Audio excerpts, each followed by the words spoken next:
নমস্কার বন্ধুরা, শুভ সন্ধ্যা। আমাদের চ্যানেলে আপনাদের সবাইকে স্বাগত। চলে এসেছি রান্নাঘরে। রান্না বান্না শেষের পথে। ভাত হয়েছে, ডাল হয়েছে, ভাতেও দেয়া আছে, একটু বড়া মতো করেছি। তারপরেই তালের পোড়া পিঠা করব। যে চালের গুঁড়ো আর নারকেলটা ভেঙে দিয়েছে, নারকেলটা কুড়বো এখন। পোড়া পিঠা গ্রাম বাংলায় সাধারণত রাতের বেলায় হয়, অনেকে এখন দিনেও করে নেয়। রাতের বেলা আগে কি হতো না, একান্নবর্তী পরিবার থাকতো, বেশিরভাগই ছিল। তো ওই রান্না বান্নার পরে পোড়া পিঠাটা পুড়তে দেওয়া হতো, সারা রাত উনুনে বসানো থাকতো, পোড়াও হতো, আর সকালে উঠে সবাই মুখ হাত ধুয়ে খেত। সেরকম আজকে রাতেই করছি, রাতেই পোড়া পিঠাটা পুড়বো। এই জন্য এই যে নারকেলটা কুড়িয়ে নেব। এটা কুচি কুচি করে দেয়া যায়, কুড়িয়ে নিচ্ছি। আর চালের গুঁড়ো করা ছিল, মা তাল মার বের করে রেখেছিল। মোটামুটি জোগাড় হয়ে গেছে, শুধু পুড়তে দিতে হবে।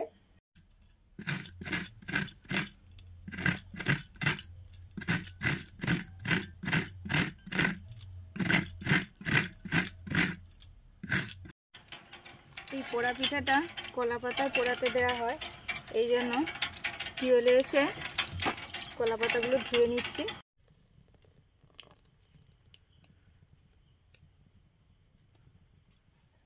প্রথমে তালের মাড়গুলো কড়াইতে দিয়ে দিলাম, লবণ। যত মিষ্টি জিনিসই হোক না কিনা, লবণ ছাড়া যেন স্বাদটা অত ভালো আসে না। লবণ দিয়ে দিলাম, সঙ্গে নারকেল কোড়া,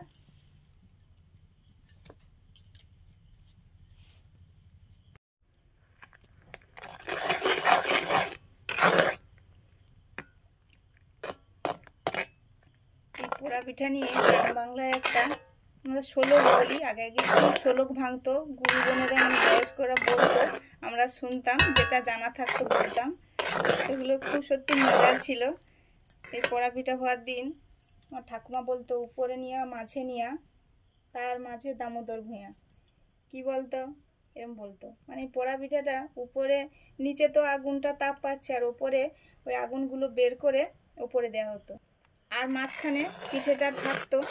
এই জন্য এইটা বলা হতো, উপরে নিয়ে মাঝে নিয়ে তার মাঝে দামোদর ভূঁয়া। আর এটার সঙ্গে সঙ্গে খাওয়া হতো না, এই জন্য কি করতো না, রান্নার শেষে করতো, তাহলে কেউ বলতো না, খাওয়া দাওয়া হয়ে গেল। না হলে পিঠে হলেই তো ছেলেপুলেরা সব খাবো খাবো বলতো। আর সকালবেলা উঠেই কে কত তাড়াতাড়ি মুখ হাত ধুয়ে এই পিঠেটা খাবে। এবারে দিচ্ছি চিনি। আপনারা সবসময় বলেন যে তোমাদের ওখানে কত তাল নষ্ট হচ্ছে, আমাদের এখানে পাওয়া যাচ্ছে না। কিন্তু কিছু করার নেই, আমাদের এখানে প্রচুর তাল গাছ, চারিদিকে প্রচুর তাল। যতটা প্রয়োজন সবাই নেয়, এর বেশি নেবে কি করে। তারপরে অনেকে বলেছিলেন যে তালের লুচি করতে, পরপর করব, সবই করব। তালের মাঠটা ফুটছে, এই অবস্থায় চালের গুঁড়ো অল্প অল্প দেব আর নাড়ব।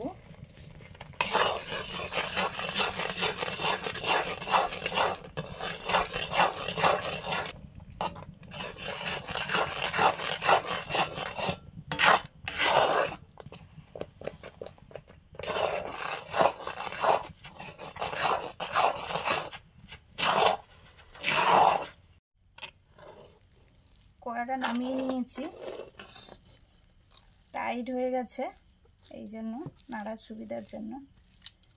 এটা আগে আগে মুড়ি ভাজা হতো, সেই চাল উজানো বা চাল গরম করার, মুড়ি ভাজার উপযুক্ত করার জন্য চালটাকে যে মাটির খুলিতে নাড়া হতো, সেই মাটির খুলিতে কিন্তু বড় করে ফুটতে দেওয়া হতো আগে আগে।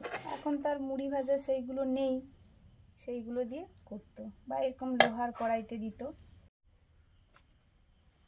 পাতাটা সাজিয়ে নিয়েছি,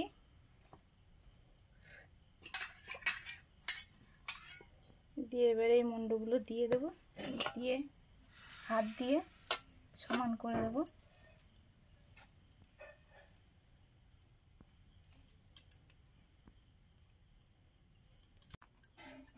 উপরে নিয়ে মাঝে নিয়ে তার মধ্যে দামোদর ভূঁইয়া। কি গো মনু? নিয়া মানে কি মনু জানো? নিয়া মানে আগুন। আর একটা নাম আছে। কি গো? অগ্নি। বাহ, গুড। তাহলে বলা যাবে উপরে অগ্নি নিচে অগ্নি, তার মাঝে কি কি বলা যায়?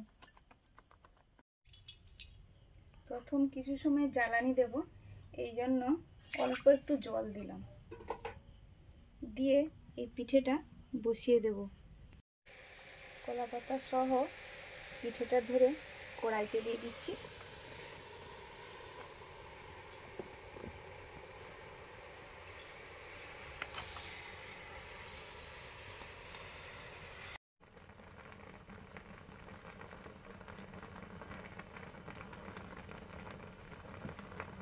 কিছুক্ষণ জ্বালানি দেওয়ার পরে জলটা কমে গেছে, বোঝা যাচ্ছে। ওই ভুর ভুর করে ফুটছিল, ওই শব্দটা আর নেই। এইবারে উপরে কলা পাতাগুলো চাপিয়ে দিচ্ছি। কিছু পরে কলা পাতার উপরে আগুন দিয়ে দেব। তখন রান্না শেষে সবাই এটা করতো, তার কারণ তখন তো বেশি ঘুঁটে ব্যবহার করা হতো। আর এই সময়টা ভাদ্র মাসে তাল মানে এই সময়টা রান্না করার জন্য ঘুঁটে লাগতো।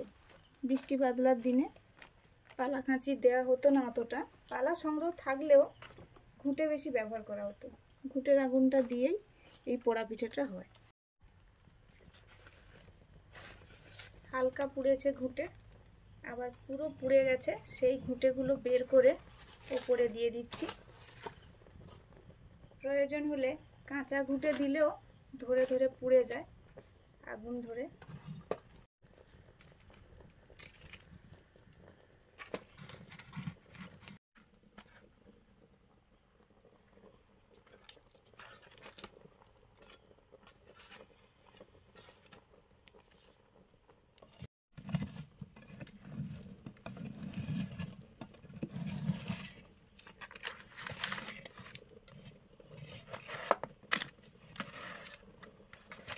ঘুঁটেটা বেশি ভাঙাও হয়নি আগুনটা পাওয়ার জন্য।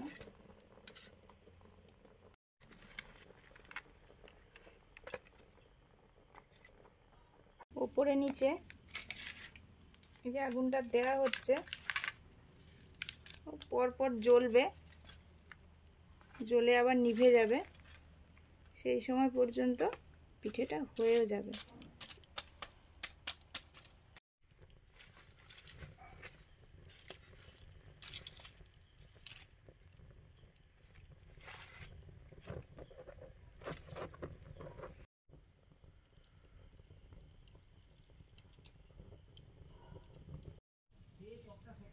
রাতে তো পোড়া পিঠেটা পোড়া হচ্ছিল, আগুনগুলো কমে যেতেই উপরে কিছু একটা ঢাকনা দিয়ে দিয়েছিলাম, কারণ এই ঘরে থাকে যেহেতু। আর সকালে এসে ঢাকনাটা খুলে নিয়েছি।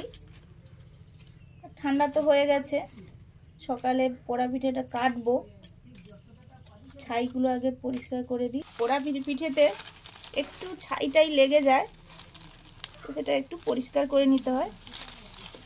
এটা তো সুন্দর, উপর দিকটা তো সুন্দর পোড়া হয়েছে, ঠিকঠাক হয়েছে, না বেশি পুড়ে যায়নি এবং আঁচও লেগেছে। আর নিচের দিকে একটু কম লাগতে পারে, কারণ নিচের দিকে তো হ্যাঁ নিচের দিকেও ঠিক আছে। পিঠেটা সুন্দর হয়েছে, শক্ত। অনেক পিঠে ভালো পোড়া না হলে নরমও থেকে যায়।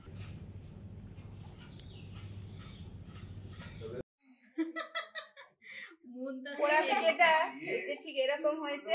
এই যে উপরটা আগুন থাকে, এই জন্য হালকা হালকা পুড়েছে, আর নিচটা এই যে এরকম। সত্যি সেন্টটা খুব ভালো, মন শুকছে। আমরা ওরকম ভাবে দেখাচ্ছি না, বাচ্চা ছেলে তো, তার কিন্তু এটাই দেখায়। এরকম হয়েছে পিঠেটা, প্লেন একদম সুন্দর হয়েছে। কাকা একটা খেতে জিনিস যাচ্ছে মনে হচ্ছে যেন এরকম সাইজেই খেয়ে নি। পুরো কেকের মতো হয়ে গেছে, সুন্দর। এটা যেন কুমড়ো কাটা হয়েছে।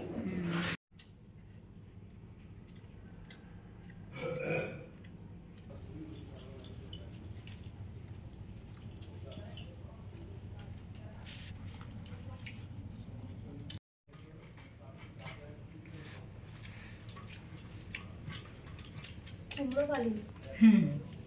হ্যাঁ, ভালো আছে, সুন্দর আছে।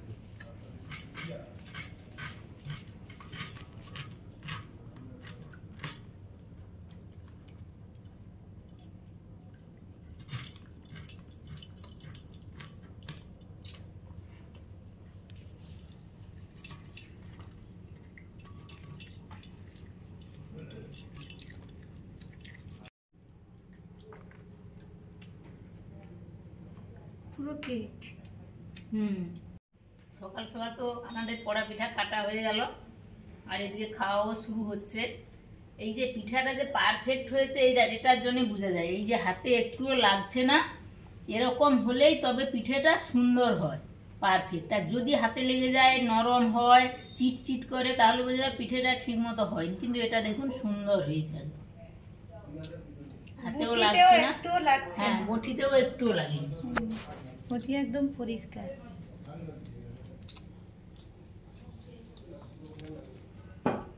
আর মিষ্টি টিষ্টিও সুন্দর হয়েছে।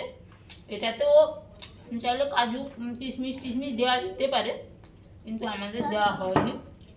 মানে তাল থাকলে আর কি চাই।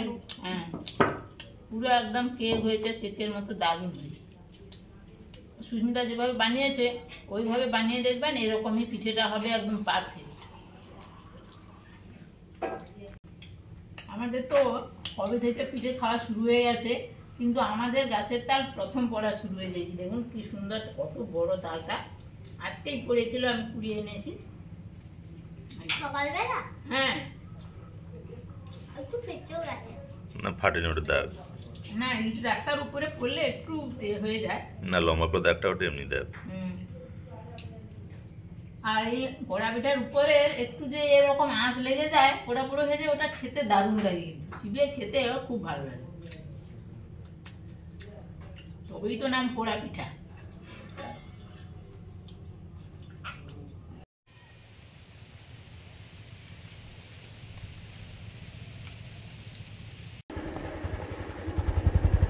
এখন বাজে প্রায় 10:30, একটু বেশি হয়ে গেছে হয়তো। রান্না বান্না শেষ করে দিয়ে বেরিয়েছি। মুনের স্কুল নেই, মুনের ছুটি পড়েছে, বর্ষার ছুটি। আর আমরা যাচ্ছি ঠাকুর মন্দিরে। শ্রাবণ মাস, বাবা ভোলা মহেশ্বরের বার করছি, পুজো দেব। আর দুধ দাব দিতে যাচ্ছি আমাদের যে মন্দিরে যাই আমরা। ওই শিব চতুর্দশীর সময় যে বার করি, যেখানে যাই ওখানেই যাব। আর দেখুন দুদিকে যেন নদী মনে হচ্ছে। এই যে এদিকটা আর এদিকটা, আমাদের এদিকটা ধান রোয়া শুরু হয়েছে সবে সবে। ধান তোলা তো ওই বৃষ্টির জন্য, প্রচুর বৃষ্টির জন্য নষ্ট হয়ে গেছিল। তারপরে পরপর সব ধান তোলা হলো, রোয়া শুরু হয়েছে। সকাল থেকে তেমন মেঘলা বা বৃষ্টি ছিল না, এই সবে বেরোবো তখন মেঘলা আর বজ্রপাত হলো, ভয়ও পেয়ে গেছি। ঠাকুরের নাম করে যাচ্ছি। আমাদের এখান থেকে যেতে বেশ খানিকটা সময় লাগে। বোনের বাবা বলছে ছেড়ে দিয়ে আসবে। বাজারে একটু নামবো, আবার ওই কলা, তারপর যা যা লাগে, ভাঙ ভাজা করতে।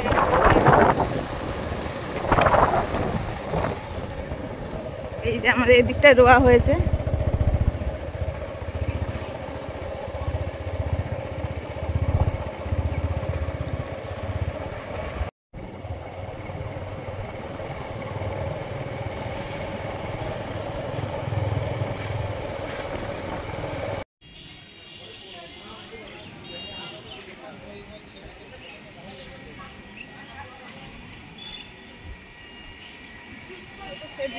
বাজার থেকে মিষ্টি নিয়ে তারপরে ডাব আনতে এলাম। ডাব হয়তো বাজারে হয়তো বসেছে কিনা জানি না, যে দিকটায় বসে ওই অবধি যায়নি। আমি বলে রেখেছিলাম আমাদের বাড়ি থেকে যে দাদা ডাব নিয়ে আসে, ওই দাদা বাড়ি থেকে ডাব নিলাম। এটা অন্য রাস্তা, গ্রামের রাস্তায়, আমাদের গ্রামের রাস্তা। এদিকে প্রায় রোয়া হয়ে গেছে, ভর্তি। আমাদের ওদিকটা অনেক ফাঁকা ফাঁকা আছে দেখো।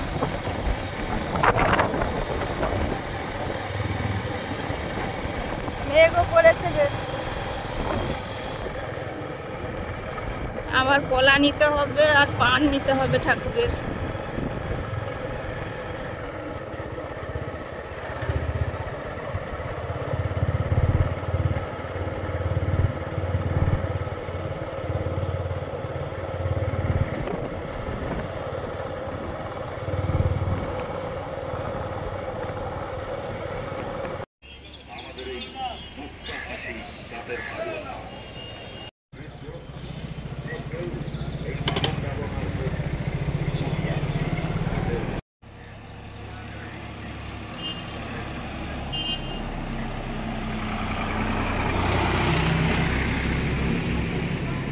সব কেনাকাটা করে মন্দিরের দিকে যাচ্ছি। এই রাস্তাটা দিয়ে ঢুকবো আর এখানেও হচ্ছে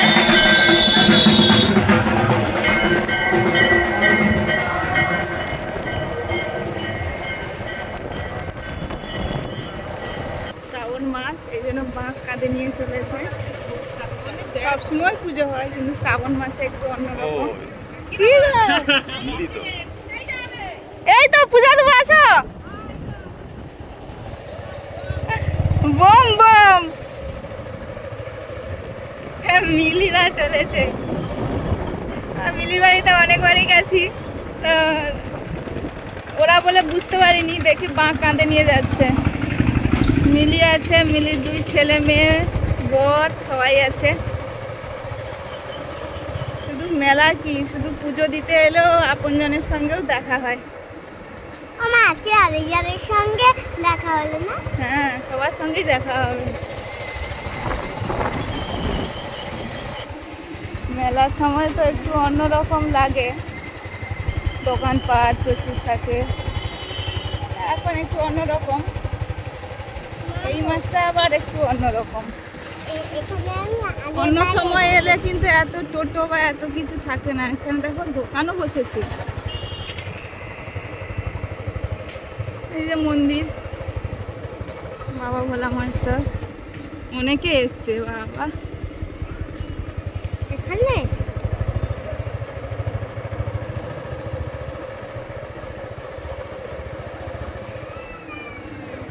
এই যে এই জায়গাটা, পুরো জায়গাটা মেলা বসে। যখন মেলার সময় পুরো ভর্তি থাকে, গাড়ি ফাড়ি নিয়ে সবাই এসছে, ভর্তি দেখো এই সময়টা।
প্রচুর ভিড় আজকের দিনে।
আমরা এইমাত্র পুজো দিলাম, এখনো প্রচুর ভিড়, অনেকেই আছে পুজো দেওয়া। সেই 9টা 9:30 থেকে শুরু হয়েছে।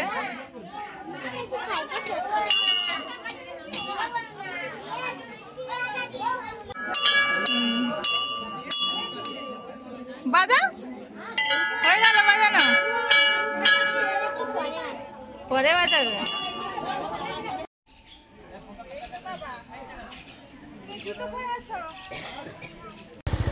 পুজো দেওয়া হয়ে গেছে, বাড়ি ফিরে যাচ্ছি। আমরা যেদিক থেকে গেছিলাম ওদিক থেকেই ফিরিনি, মেন রোডে উঠেছি অন্য একটা রাস্তা দিয়ে। এই যে মেন রোড, গিরির মোড়, গিরির মোড়, দেবীর চক আরেকটু ওদিকে আছে গিরির মোড়। আর আমরা ওখানে ঢুকেছিলাম অঞ্চলবিজ বলে জায়গাটা, ওখান থেকে প্রচুর মন্দিরের ভিড়ভাট্টা ছিল। সেই মানে সেই চতুর্দশীর মতোই যেন লাগছে, সেদিন তো আরো ভিড় থাকে। জল ঢালা হচ্ছে এখন তো তারকেশ্বরের জল ঢালা বিখ্যাত। বাবা ভোলা মহেশ্বরের জল ঢালতে যায় সবাই, অনেকে গিয়েছিল, তারা গল্প করছে, অনেকে যাবে সেই গল্প করছে, শুনলাম।